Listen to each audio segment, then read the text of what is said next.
संवाद आणि संवेदना या दोन गोष्टींमधला स हरवलेल्या कालखंडात आपण आहोत की काय अशी भीती वाटणारा हा कालखंड आहे।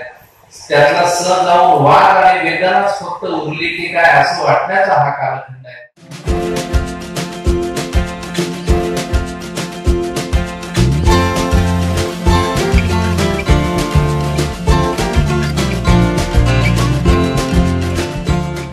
आज जाधव साहेबांचं दोन गोष्टींसाठी अभिनंदन। एक म्हणजे रतनजी टाटांचा फोटो त्यांनी या शोरूम मध्ये लावला आणि हे कार्य अत्यंत प्रामाणिकपणे होईल याची खात्री त्यांनी सर्वांना दिलेली आहे। दुसरं म्हणजे मास्तर आपल्याला शिकवत असलेले लाकडाच्या मुळीची गोष्ट त्यांच्या कुटुंबात आहे। एक लाकूड तोडता येतं पण लाकडाची मुळी तोडता येत नाही। आजही हे एकत्र कुटुंब इथे राहत याचा आनंद मला सगळ्यात जास्त आहे।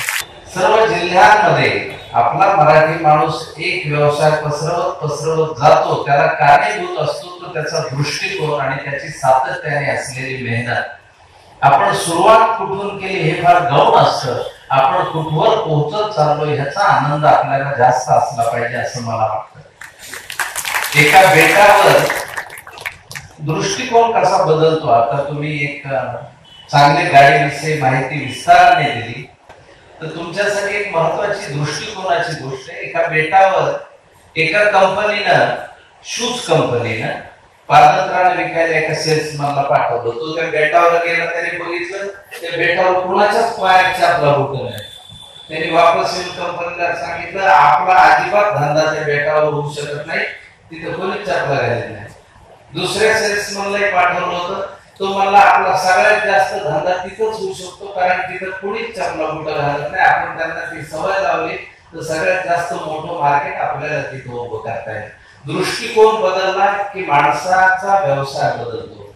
आज जाधव साहेबांचा केवळ ऑटोमोबाईल मधला व्यवसाय नाहीये, त्यांचे इतरही उद्योग तितक्याच मेहनतीनं आणि ताकदीनं त्यांनी उभे केलेले आहे आणि अशा या मराठवाड्यातल्या मातीच्या माणसाचा अभिमान आपल्याला असणं फार स्वाभाविक आहे।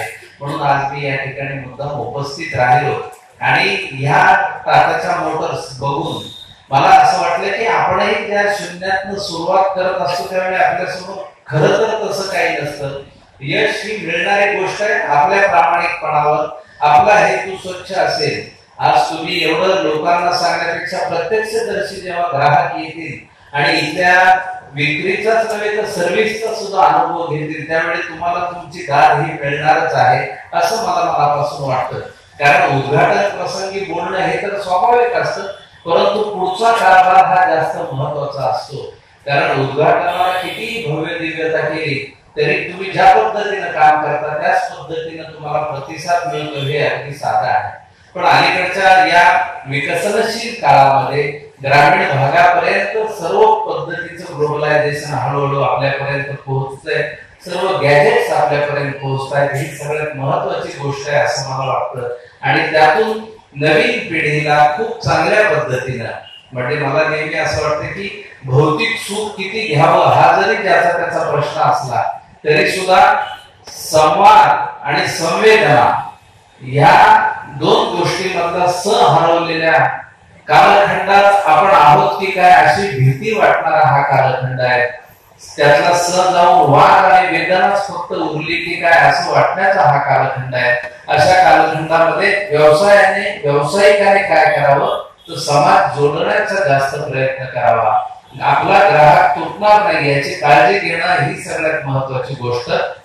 दुसरं, मराठी माणसाचा इतका चांगला अनेक व्यवसायामध्ये होत असताना आपल्यालाही आनंद होणं स्वाभाविक आहे।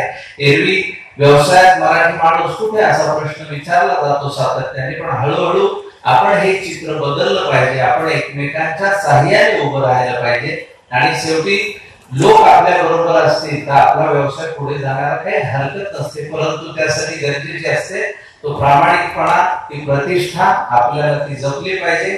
जाधव साहेबांनी त्यांच्या कुटुंबाने ही प्रतिष्ठा जपावी अशा मनापासून सदिच्छा शुभेच्छा देतो आणि त्यांच्या या व्यवसायाची त्यांच्या कुटुंबाप्रमाणेच मोठी भरभराट हो अशाही सदिच्छा देतो। आणि माझं हे मनोगत थांबवतो. जय हिंद, जय Maharashtra. Jayesh दर्बी collection cotton, linen यासह अनेक ब्रँडेड कंपन्यांच्या सुटिंग शर्टिंगसाठी जयेश दर्बी कलेक्शन, 7 रस्ता मोदी पंकाविहिरी जवळ सोलापूर.